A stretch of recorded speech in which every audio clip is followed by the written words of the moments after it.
Okay, so hand over to Peter Lethbridge from NZ Trade Enterprise, who's the cloud platform manager there, who's going to run through how they have adopted the Power Platform. So if you, hopefully ask questions and let's get engaged and collaborate. Thanks. Sounds good. Just let me bring this all up. So yeah, look, first of all, thank you everybody for the opportunity to come along and talk this morning. Yeah, we absolutely love the Power Platform, and we've been on our Power Platform journey for a number of years now. So we absolutely relish the opportunity to come along and just share some of our insights and learnings. Where I thought I'd start was basically a quick introduction of myself. So as Richard mentioned, I'm the Cloud Platforms Manager at New Zealand Trade and Enterprise. I started back in September 2019, so just over 2 years. And effectively my role is a combination of digital cloud strategy, project delivery, people leadership, and capability growth. We also have today Josh Hilton, who's part of our team, and Josh has been with NZTE just under a year, but he joined the cloud team just recently as our Power Platform lead, and really his role is about being the Power Platform admin and really driving adoption of the Power Platform across the organisation. So yeah, thanks Josh for joining us today. I thought I'd start with a little bit of context about, what is NZTE and what is our purpose. So look, we're a New Zealand economic development agency on behalf of the government. Our focus is around growing New Zealand businesses into international markets, but we also have a part of NZTE which is about bringing investment opportunity into New Zealand. In terms of, I guess, the type of businesses that we work with, I've got a couple of examples here of, the quite relevant brands that are out there in the market. But we work with New Zealand businesses at all stages of their export growth phase. So we, at the early start of a business, we work with domestically focused economic development agencies in terms of helping businesses grow into the next stages. But predominantly we focus on businesses that are already in export markets. And it's helping them effectively grow into different regions globally. So, for example, it might be helping Fix and Fold get the right connections into growing in the North American market, or it could be with Rocket Lab helping them grow some of their government contracts. But really, we are a consultancy business at heart. We're about having the right connections and the right networks to help people break down barriers to enable their growth. One thing that's unique around NZTE is that we, as a New Zealand-based business, we have a global footprint. So headline figures here is we have 800 employees located in 8 different regions with 53 physical locations, so 53 offices. For a New Zealand business, that presents some unique challenges in terms of, particularly from a digital point of view, around just making sure that we've got high-performing systems that people can access around the clock in multiple different regions. But really, it's having that global focus at the centre of our digital strategy and in terms of the types of projects we're involved with. Something that's unique about NZTE, which I'll cover off a little bit more detail further on, is that as a consultancy business, from a digital point of view, is that we have quite a high risk tolerance in the sense that if we were to make mistakes or things were to break, it's not going to have a major real-world impact. So it gives us the ability to take a few more risks and be a bit more on that bleeding edge in terms of technology. The key message I really wanted to get across today, having thought about this over the past few weeks, is that, certainly from my experience, is that Power Platform is not a project. It's something that's around, it's to really, I guess, really adopt and really drive the Power Platform and adoption across an enterprise. It is very much an ongoing part of digital strategy, and it really does require a lot of planning, a lot of governance, but then continuous learning and continuous improvement wrapped around that as well. An analogy that comes to mind for me is that in a governance sense, it's a bit like any good sport. Requires rules of engagement and a referee to really just make sure that the players are operating as they should be within the environment. But ultimately, the message I want to get across today is that Power Platform is really around the success of it is around having a strong discipline that's well understood by all players. When I refer to Microsoft Power Platform, so we've recently started on a training program, which actually kicked off earlier this week. One of the key things that was highlighted to me, which I thought really resonated, was that when we think of the Power Platform, generally think about Power BI, Powerapps, Power Automate, and Power Virtual Agent. So those are typically the 4 headline products that we think about with the Power Platform. However, there are 3 other core components, being Dataverse, Data Connectors, and the AI Builder, which are a critical part of that overall Power Platform suite. And it's important to have that context, particularly as we upskill our digital people and citizen developers, so they understand effectively what are all the tools and the products that they should be designing and build using. One example that I'll cover off a little bit later as well is around, for example, making sure that people are doing solution design and build work utilising the Dataverse, not picking it back to, say, some SQL skills that they may have, which can create a lot of problems. So it's about understanding the full landscape and utilising all of the products and tools within their Power Platform. In terms of how I view the world, this is effectively, I guess, my technology stack in the cloud platforms area. So you can see that we're very much a Microsoft shop with Dynamics Sales and Service, Marketing Events as our customer-facing platforms. We utilise Dynamics Finance and Operations as our ERP system. Of course, Azure is the foundation across all of those systems, and then we have a plethora of other finance and people experience software as a service products. But the key here is the Power Platform. Certainly, in my view, is the hub that connects everything. And part of our vision is to more integrate the Power Platform so that we can have seamless integration and workflow automation across all of our different platforms and software as a service products. In terms of our Power Platform journey, the area I wanted to start here is that really it's been a journey for us really for the last 3 or 4 years. But where it really started for us was adoption of Power BI back in 2017, 2018.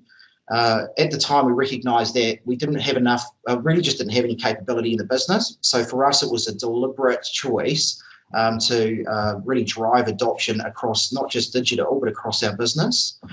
So at that point, we established a business community. We found some early adopters that we could bring on board and effectively be the champions for adopting and learning Power BI skills. We partnered with a New Zealand training provider and upskilled probably dozens of people at the time over quite a few months. And then we established a centre of excellence, so effectively a team that championed the Power BI products and then provided a coaching and support role as people went on their own upskilling journeys. We learned a lot through that, and that's why I thought it was important to point out is that the experience that we had through the Power BI adoption in the enterprise effectively became the roadmap for how we adopted Power Platform in 2019 and onwards.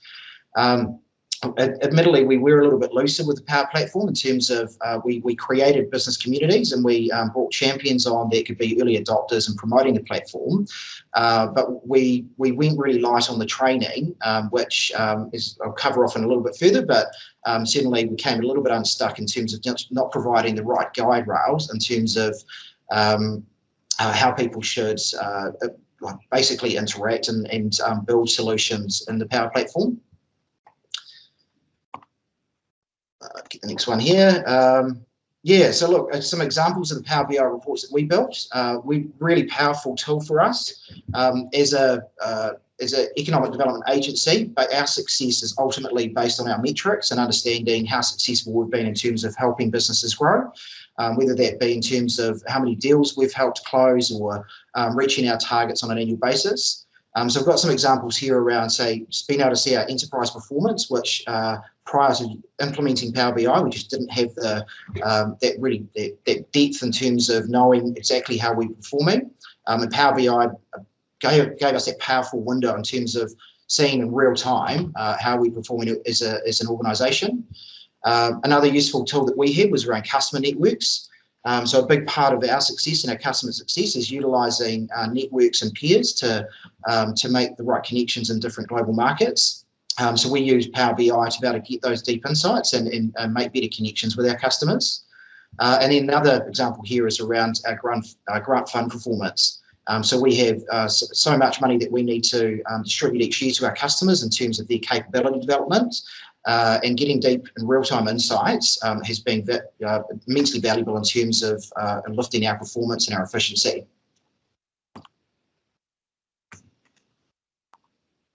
A couple of examples around Powerapps that we've worked on over the last 12 months. I just wanted to cover off. Two kind of key things I wanted to talk to on this slide, and really being around the community and the supports columns. What I wanted to highlight here is that a lot of these apps and flows aren't being delivered by digital. They really are being designed and delivered by our business community, our citizen developers. So you can see here we've got a combination of solutions that have been designed and delivered by people from finance, our risk and compliance area, people and capability, or HR. And then, of course, we've also had success in our Summer of Tech intern program, where we quite often encourage our Summer of Tech people or graduates to come in and take on a small project which they can learn the skills as part of their 3-month program. A couple I thought that were quite cool that I thought I'd highlight here is one being a foreign cash management app. So our finance team designed and built a solution with the support of one of our partners. So what this app effectively delivered was the ability for our regional officers to be able to submit monthly forecasts in terms of their cash spends, which was a huge admin overhead traditionally for finance and regional officers. But by delivering this, it effectively streamlined that process, but had a real world impact to quite a large number of people, so dozens of people on a monthly time cycle. Another cool one we're quite proud of is that our Summer of Tech, one of our Summer of Tech people built was a video consent form. What was unique about this particular solution was quite complex in terms of people being able to fill out a form on a tablet or a phone, but integrating e-signing and then automatically saving those documents with relevant metadata to enable consent for people to be able to be used in promotional videos.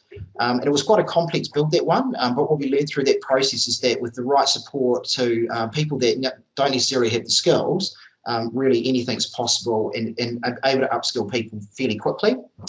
Another fun one that we liked was a proof of concept for meeting rooms. So something we personally, Digital at NZTE, take ownership of is effectively the people experience around digital tools, but also the meeting spaces. So we're really big on making sure that our meeting rooms are up to a high standard, and which means making sure that those environments are tidy and clean.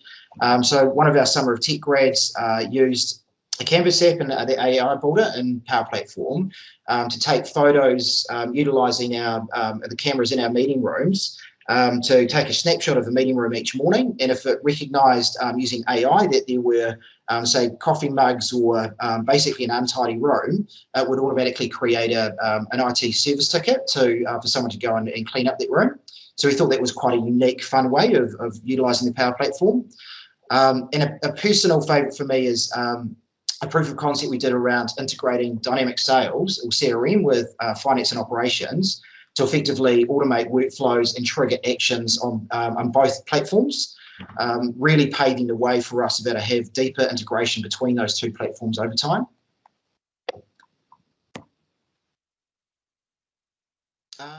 And look, in terms of a snapshot of our Powerapps, so this was taken yesterday. So currently we have around 230 apps that have been built since, you can see, 2017.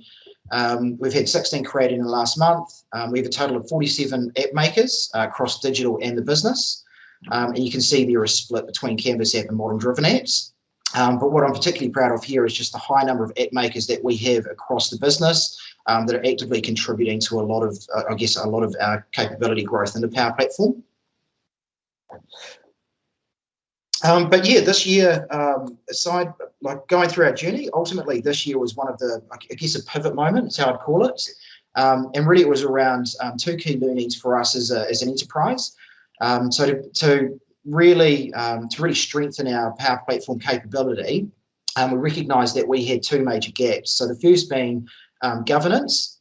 It's not the prettiest word, but it's really about designing and implementing a framework to give people the guide rails to know how to operate and build optimal solutions using the Power Platform tools. And the second was really investing in our people's capability growth. So it was about giving everybody an equal playing field and making sure that everybody had a baseline level of knowledge through the right training program to really enable their success. So I guess working through that, what we realised that for us to be able to implement governance, was the first thing was not to reinvent the wheel. So we reached out to one of our partners in the New Zealand market to implement the Centre of Excellence. So for those of you that may not be familiar with Centre of Excellence, it is a collection of tools effectively that Microsoft provides, and it's really around providing a framework to develop a strategy in terms of being able to centrally manage and govern the Power Platform and really drive adoption with business citizens across an enterprise. So really, we tackled it in three chunks. First was basically developing our strategy and being clear about our vision for the Power Platform. The second was then implementing the right governance controls to make sure that people completely understood what the rules of engagements were, and having clear guide rails for them to be able to play within the environment. And then also that proactive monitoring and support to really just make sure that the Power Platform is operating as it should be. And the final here was nurture. So once we've got those right building blocks in place, it's about then accelerating growth and adoption of the Power Platform across the enterprise. So what does this look like? Well, we started with effectively our vision, so capturing what it was around the Power Platform that we wanted to, I guess, it was based on our learnings, but also what our vision was for the future in terms of full adoption, but also having a really hygienic platform that people could operate on. So for us, the 5 key areas that we identified was having a strong support model. So that was around making sure that we were being able to coach our business, our citizen developers across digital and the business, but also making sure that we could support the apps and flows and solutions that they've built. Then peace of mind, so knowing that when people are being set up on the Power Platform, that they're not going to go and break things in a production sense. So making sure that we have the right controls in place and automated so that we can have peace of mind. Architectural guidance. This goes back to the 7 products I mentioned earlier. Is around making sure that people have got the right direction in terms of how they should design the solution right up front. So, for example, we want to keep them away from SQL and making sure that they're building apps within the Power Platform and that suite of products. And then last bit here is basically where we can add value. So it's making sure that we're continuously learning and growing and becoming better at supporting our business. And then the other area is basically calling out the obstacles and looking at how we can plug those gaps. So the main ones that we identified was, for us, it was about capacity. We all have full-time day jobs, so how do we add this additional community focus around upskilling digital and business units and making sure that we are providing them the right capacity and the right level of support when they need it. Lack of knowledge, recognising that we had limited capability internally and limited experience. So it was about how do we close that knowledge gap. Visibility, so for us it's about how do we better promote the Power Platform and its capability across the enterprise. And then the last one here was around improving our alignment between IT and the business. So making sure that our digital strategy is well understood and is reflected in the solutions that our business users are going out and delivering.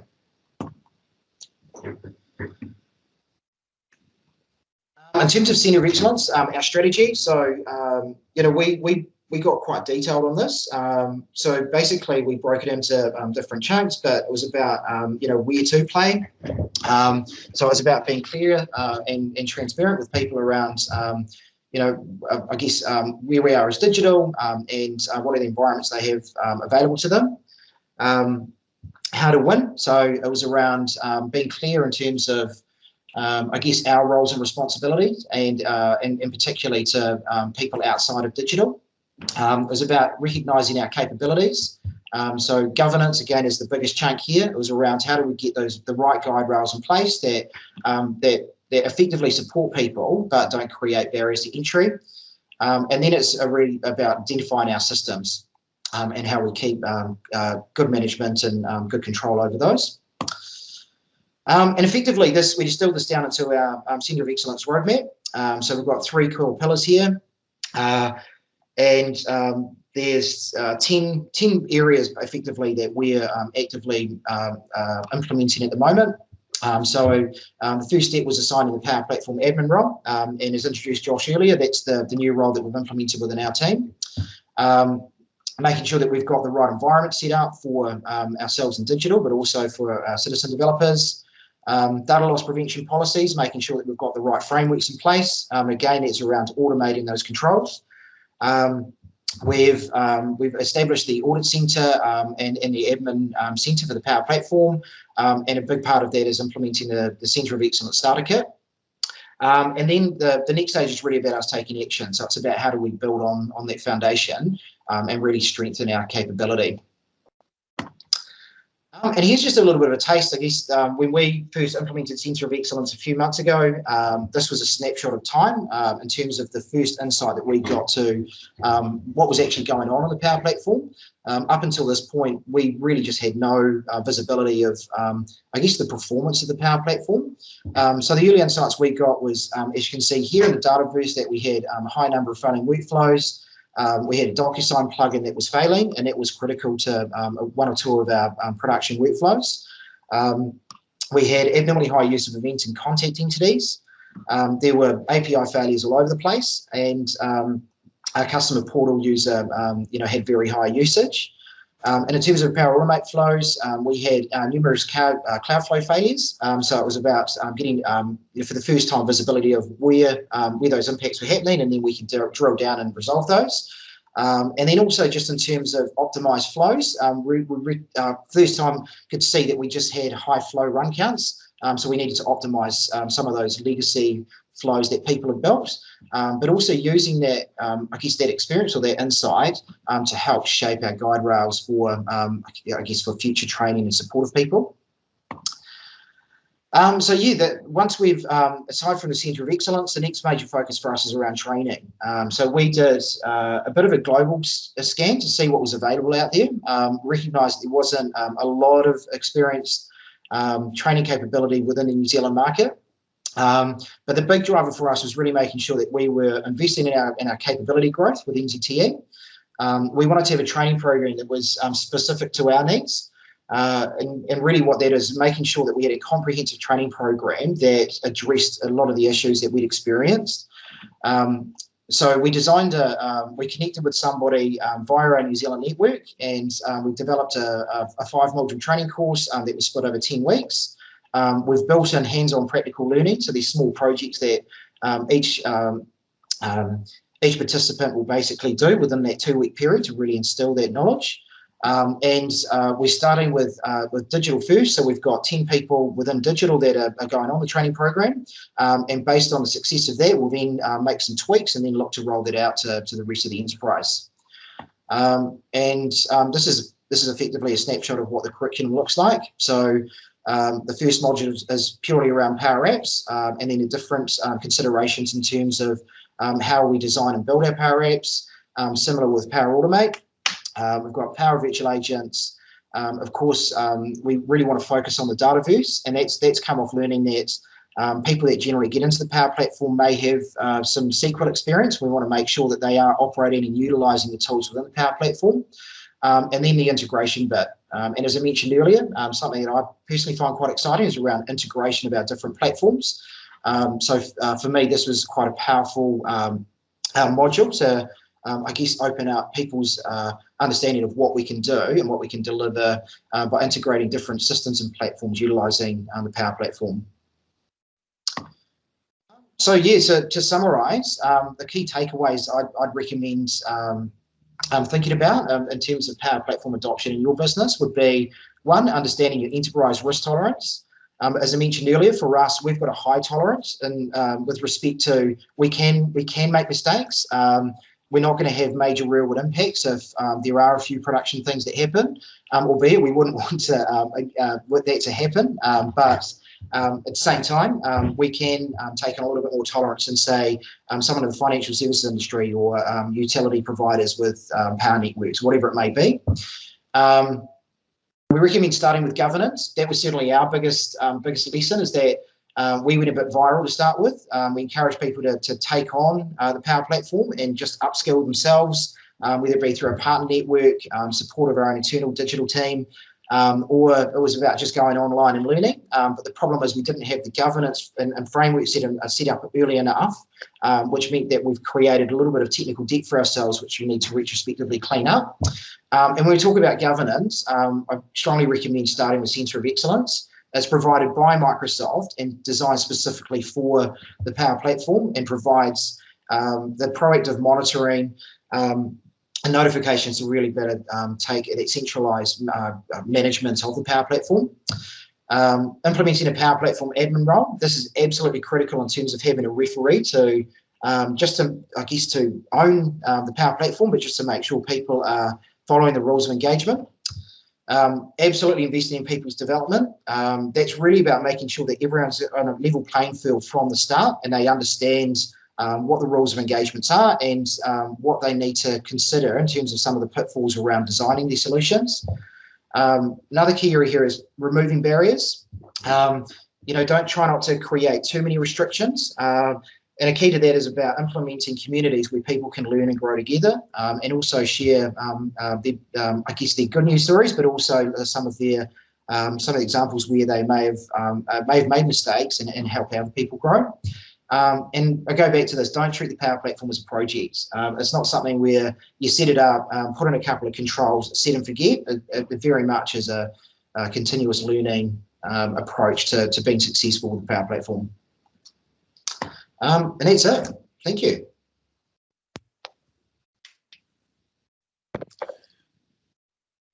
Thanks, Peter.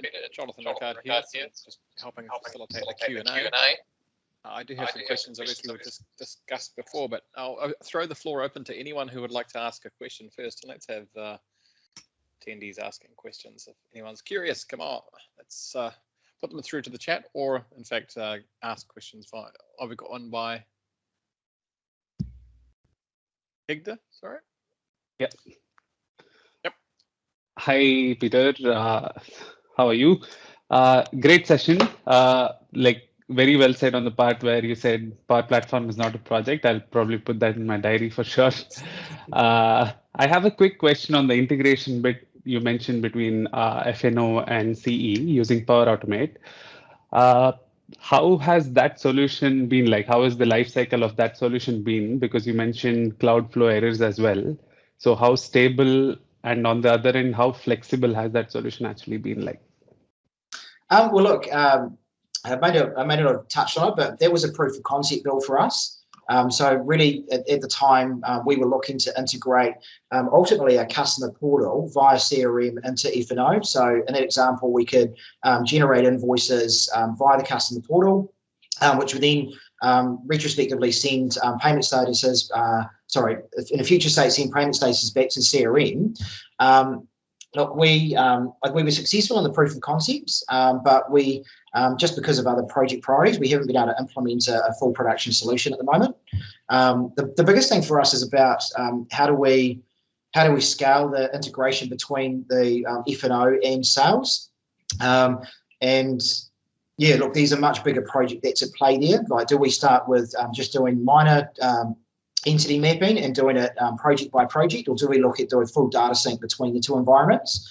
So that's I guess that's a strategic thing that we need to cover off at some point in the future. But yeah, right now we don't have really a production flow to be able to talk to in terms of some of the pitfalls that we might encounter. Okay. Thank you.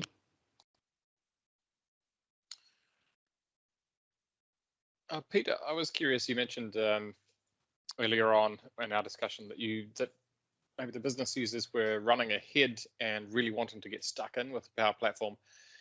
Whereas I've worked with other organizations where they have to do a pretty big internal sell to get people to see the merits of low code.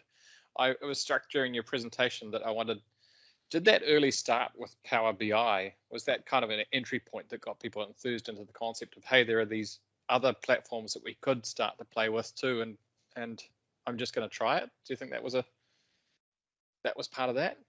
Yeah, absolutely. Certainly for our power users, we had in our performance team, they were really the champions for Power BI early on, and they certainly jumped on into some of the AI tools that you can use. Yeah, look, certainly Power BI did open up the floodgates in terms of those early adopters wanting to get more experience on the broader Power Platform. Well, we've got a couple from Richard coming in. Richard, yeah, you may as well go on voice and ask as well. Okay, mate, jump on in. So everybody loves a Canvas app more than a model-driven app, right? Sorry, Dynamics people, but so you found people who picked up Canvas apps easier than model, and have you done like different training to kind of establish what you should use a model for and what you should use a Canvas for, or anything like that? I'm looking at the stats that we had from our snapshot. So yeah, absolutely. We've got 230 Canvas apps currently and 66 model-driven apps. So yeah, absolutely. There is a preference Canvas apps. They are easier for people to learn off the bat. As part of our training that we've got underway at the moment, a big focus around that was the difference between model and Canvas apps, and part of that is about what's the right path to take as part of that solution design up front. But today, basically, our decision process has been around who has been the support partner in terms of helping us architect those solutions early on. So it's very much been about I think it's about what people feel more comfortable building in, really. We haven't had any solid guide rails in terms of what path people should take. But absolutely, Canvas apps are predominantly more kind of the favourite, I guess, out of the two. Yep. Question there from Bradley on any thoughts on the ALM or application lifecycle management on the Power Platform? Yeah, good question. Look, that's been a big learning for us. When we think about support for the apps and flows that have been built, that's certainly been a challenge for us. So we had, as an example, I shared a slide where we highlighted that we had people from finance and risk and compliance building solutions.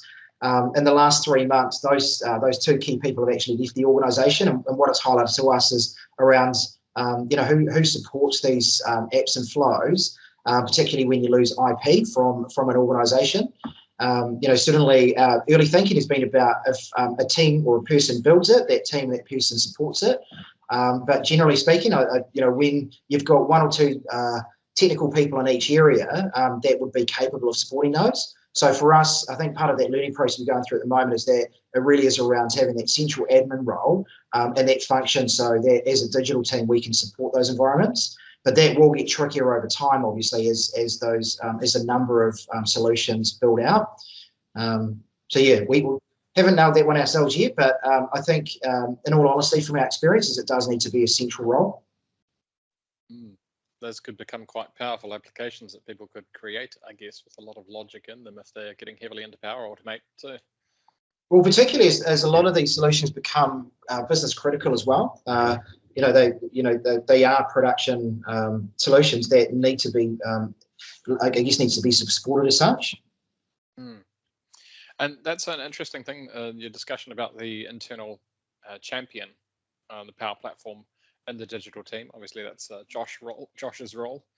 And I was very curious about how that's changed the nature of the digital division within NZTE and the relationship with the business, because I know from talking to others who work in a digital team that often they interact with the business tells them the requirements, and then they go off and get things done for the business, whereas this is a completely different relationship, it sounds like you're having with the business users, where they are actually party or involved in the building.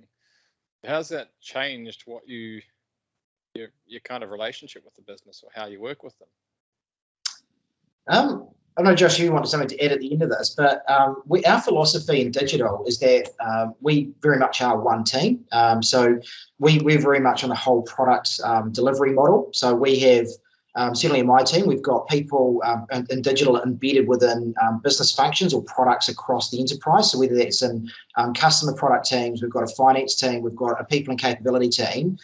So we have digital people that are embedded in those teams, or effectively are actually more in those teams than they are actually, say, in the cloud team or digital. So we're very big in promoting that partnership model from a digital product perspective, so that digital's integrated with the business. So what that means is that we can upskill people within those business units, rather than having a bit of a siloed us and them type mentality. And then, so our digital people that are integrated into those teams very much play a coaching and support role. So that's what works for us. Yeah, and I think just to build on it, Pete, it's more about kind of deeply embedding the technological capability within the business, and particularly kind of in the way that we're set up, we've got the ability to have those kind of experts within the teams where the business problems actually are. And so it's less of a divide between the business and technology, and more of we can provide like a nurturing and acceleration function, rather than come to us with your requirements and we'll build something for you. It's kind of how do we partner with you and enable you and kind of build you up to help deliver those problems on your own.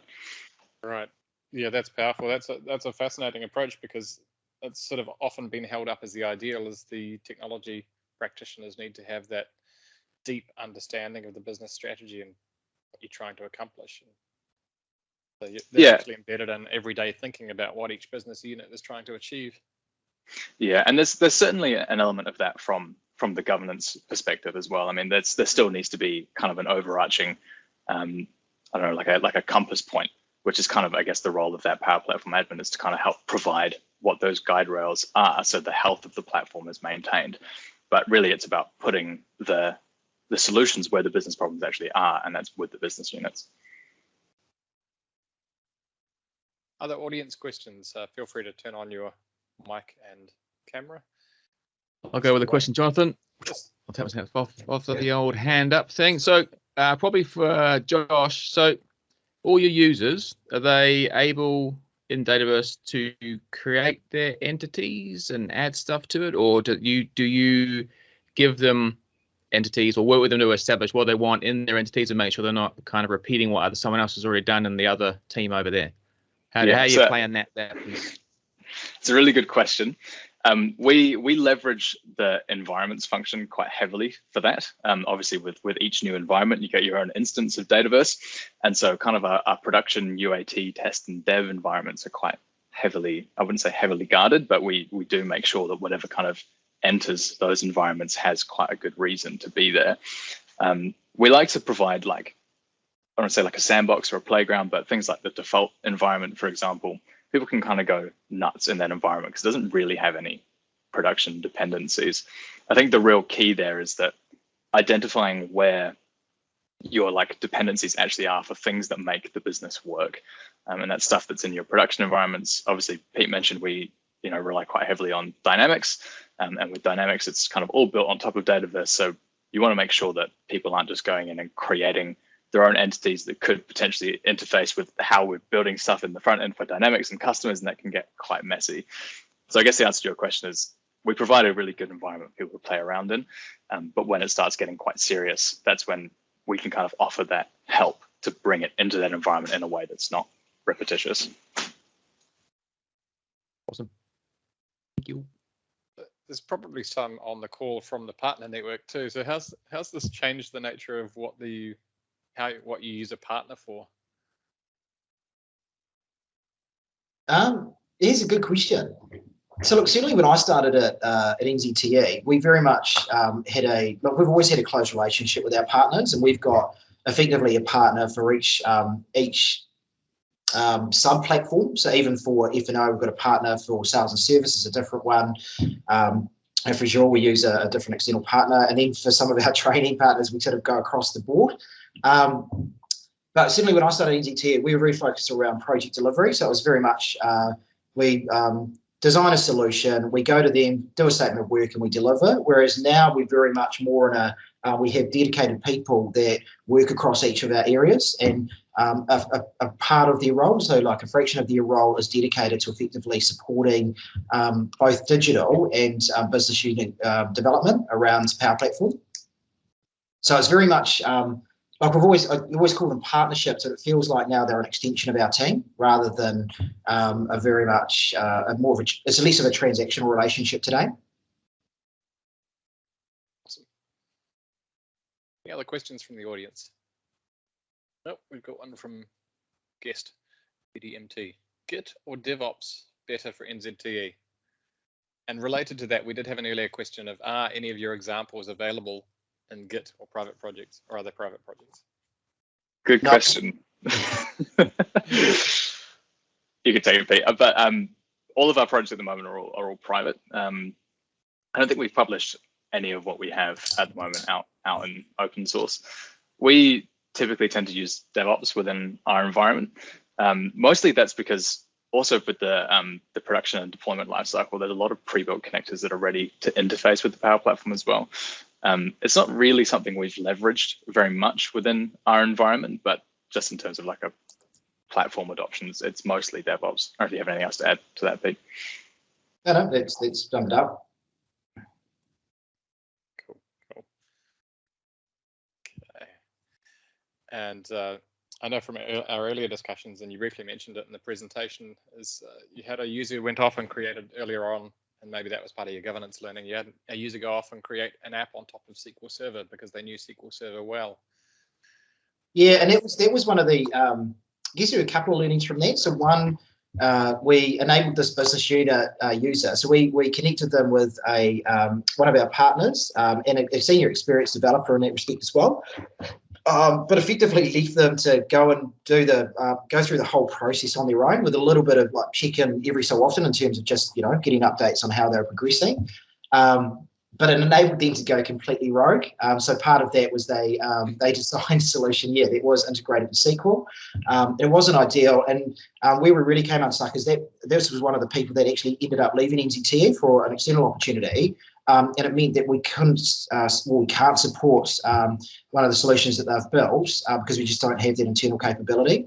In fact, we've only got one experienced SQL developer available in NZTE Digital out of 50 people. So, look, I think key learnings from that is, again, we need to have I think that's where training comes in again. So it's about having that right level of training and that level playing field so people know what they should be designing these solutions and what tools, environments they should be doing it in.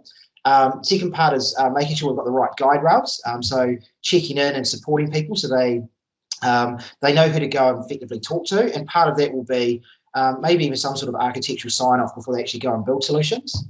That governance side of it, right? So, just I guess that's our fallback, just making sure they've got that centralized view to see what people are actually doing. Yeah. And also, just as a quick note, Center of Excellence does provide the ability to automate that process in a way as well. You can kind of set policies to decide, if someone uses the SQL connector, for example, that it pings a message to either whether it's to the expert or whether it's an automated message to say, hey, you noticed you use SQL, why? Or, because oftentimes it can just be an education piece, and it provides quite a good opportunity there to identify where people might be preferring SQL, whether it's a valid use case, and then if not, where the right approach might be. I think a related question from Sarah Bennett in there. So would you also use DLP to control which connectors can be used? Yeah, absolutely. And particularly things like Twitter, for example. I mean, it's all too easy to connect production Dataverse connector to a Twitter connector and automatically dump all of your customer data on the internet. So things like that is quite important to leverage those DLP connectors the DLP policies to make sure that, that's the right amount. And you can do it per environment as well. So we say, can't use Twitter in production, but if you really want to use it in a default environment, that's kind of fine. But it's about identifying what that strategy is overall, and then using the DLP policies to use that's kind of your main leverage tool to make sure what you're doing is kind of in line with that. One thing I was actually curious about during your presentation was you spoke briefly about your Summer of Tech events, and I believe that's also an internship kind of program within that. So what's the sort of approach you've taken with the Power Platform in that Summer of Tech? Yeah, so generally with our Summer of Tech grads, and like every year we're scaling up in terms of the number of people we're bringing on. But we generally try to get everybody to take on a project so that they can learn the Power Platform skills. In fact, we've got, as I say, we've just started this 10-week training program, which we're piloting, and we've brought one of our grads on to learn those skills as part of that. But, you know, we think it's great because they're generally with us December, January, February, and then in the final couple of weeks, we get them to do a live demo to all of digital. And the idea being is that they can play back, you know, whatever it is that they've built. And it's, I guess it's part of their development as well of being able to present and do a live demo. But no, we think it's great. And the other thing too is it just means over the year we build up a bit of a backlog. So that video consent form one that I talked about, it's been a bugbear for our production team for a while, or productions team, because they're carrying around, you know, basically printed pieces of paper, and they wanted to digitize that. And there are solutions out there, but it's just additional licensing, which we, you know, look, when we can build something using a Power Platform. But anyway, it's just we can build up a backlog of these ideas that are coming from the business and through digital, and then people can pick the ones that they, I guess, are most interested in. So it's kind of a win-win for everybody, really. Yeah, pretty cool way of building skills within the workforce, the grads. Pretty awesome. Any other questions from the audience?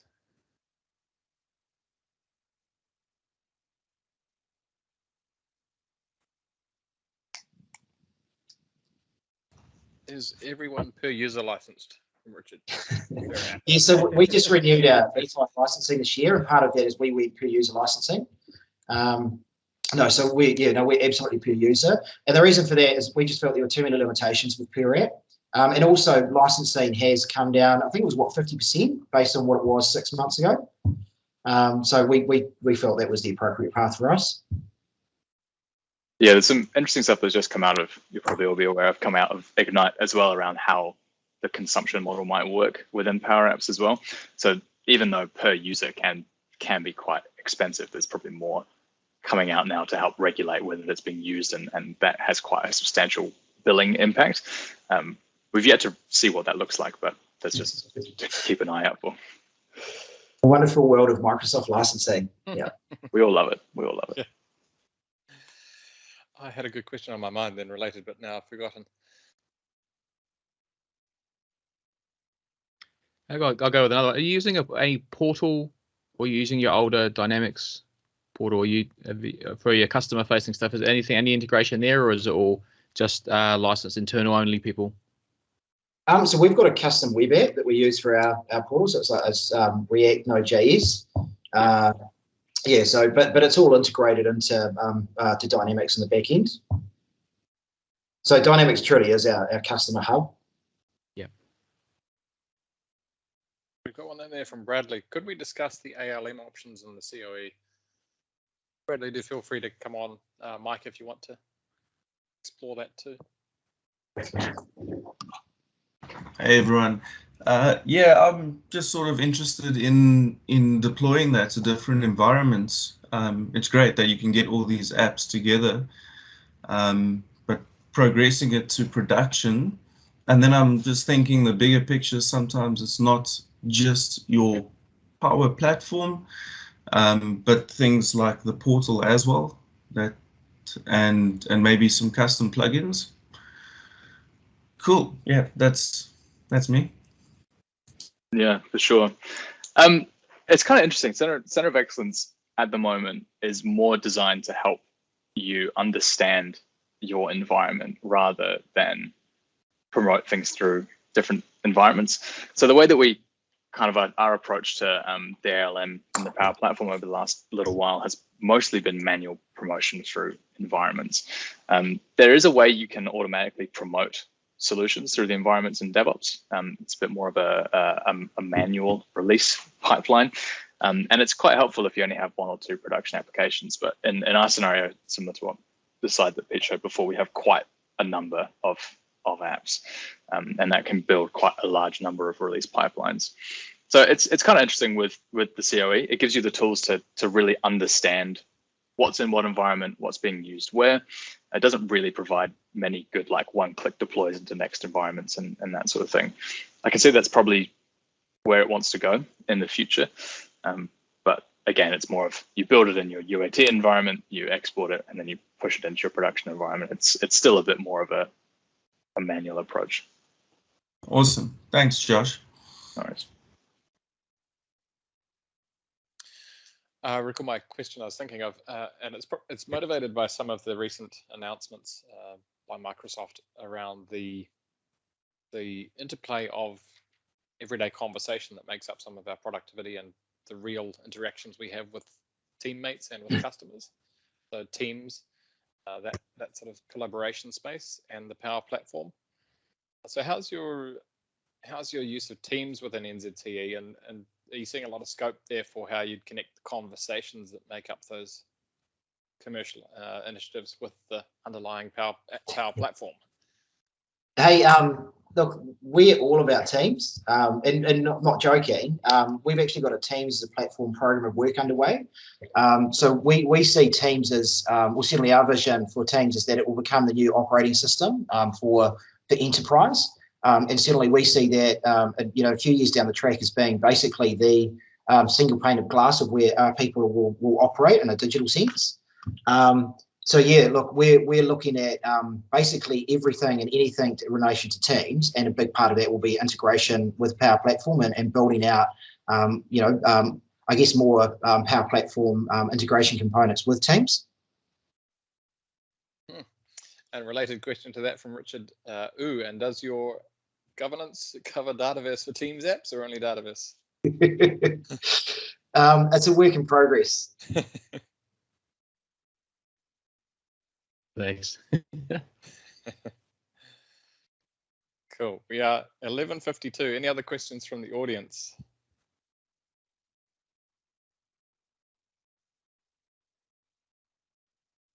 Perhaps we should come along and do a presentation on Teams at the next event. Indeed. Okay, well, that's probably, that's all of my questions that I had. But unless there are any others from the audience, thanks very much for what you've presented today and being open for the questions. It's been a very fascinating discussion for me. I've enjoyed it actually both times that we've caught up and talking about what you're doing at NZTE. I see it as a real kind of exemplar for enterprise low code strategy, which is very cool to see. Thank you. So yeah, thanks very much for coming, and thanks audience for the questions. Yeah, and just an open invite. If anybody on the call would like to connect with Josh or I, or anybody in the wider digital team, we love sharing our insights and learning about what other people are doing. So it's an open invite. Anytime, feel free to reach out, and we'd love to connect. Awesome. And yeah, interesting actually with the keynote presentation this morning, the guys from Redmond, Microsoft, were celebrating some of the Powerapps champions with these business cards for Powerapps champions. You never know, if you publish some of your success stories out there on the web, you could be on the next set of business cards. Oh, there you go. Cards, okay. Sorry. Amazing. Nice. Awesome. Thanks so much, guys. Okay. Sure. Have a great weekend, everybody. Thank you. Cool. Yeah. Everyone else, just so we're going to go take a break for lunch, and then we've got Sean Anderson back on at 1 o'clock today. So I'll just leave the slide up with the QR code, and I'm going to post that in the chat. If you haven't entered the competition already, want to get a pair of headphones, $350, I think they're worth each. Put your name in, and we'll see you back at 1.